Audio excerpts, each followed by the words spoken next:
Communiqué de la Présidence de la République. Suite à la création de 12 nouveaux districts autonomes par décret numéro 2021-276 du 9 juin 2021, en plus de ceux d'Abidjan et de Yamoussoukro, le président de la République, son Excellence M. Alassane Ouattara, a procédé ce vendredi 18 juin 2021 à la signature d'un décret de nomination des ministres-gouverneurs des districts autonomes. Ainsi sont nommés ministre-gouverneur du district autonome du Bas-Sassandra, M. Philippe Légré, ministre-gouverneur du district autonome de la Comoé, M. Pascal Abina Kouakou, ministre-gouverneur du district autonome du Denguélé, M. Gaoussou Touré, ministre-gouverneur du district autonome du Godibois, M. Louis-André Dakouri Tablé, ministre-gouverneur du district autonome des Lacs, Madame Raymonde Goudou Kofi, ministre-gouverneur du district autonome des Lagunes, M. Vincent Loès, ministre-gouverneur du district autonome des Montagnes, M. Albert Flindé, ministre-gouverneur du district autonome du Sassandra Maraoué, M.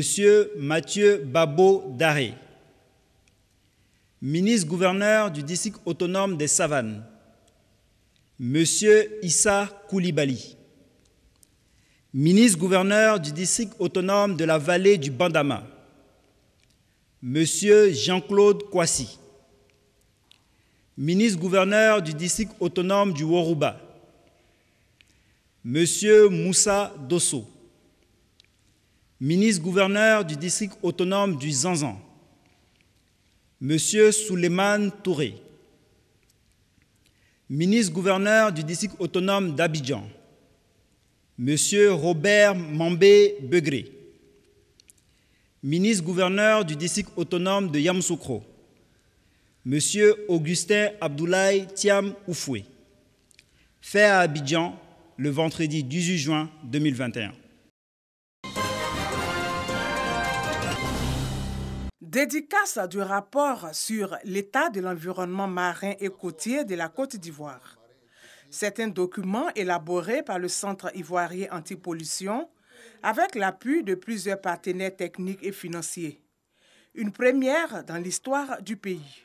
Ce rapport fait une évaluation qualitative et quantitative de l'état des écosystèmes marins et côtiers de la Côte d'Ivoire à l'épreuve des actions naturelles et anthropiques.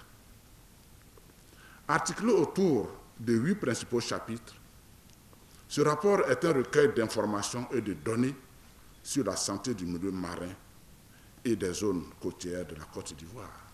Après plus de 2 années de consultations, d'experts et de travail sur le terrain articulé sur des thématiques telles que les forêts, les mangroves, la pollution, la pêche et l'érosion côtière, les experts sont parvenus à des résultats qui, nous l'espérons, vont éclairer les décisions politiques du pays sur les options de conservation et de restauration écologique, car les faits observés sont alarmants et à certains endroits catastrophiques. Ce rapport s'inscrit dans le cadre du projet de gestion intégrée de l'aire marine et côtière d'Abidjan à Assini, dénommé JIAMAR.